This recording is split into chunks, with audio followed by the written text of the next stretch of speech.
You ask Tiger to solve. This deals with linear equations with one unknown. The final result is x equals -3/28. Let's solve it step by step.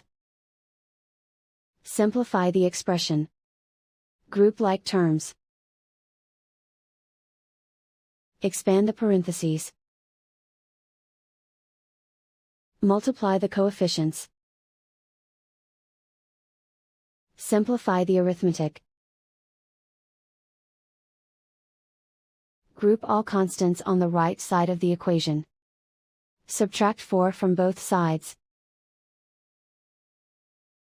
Simplify the arithmetic.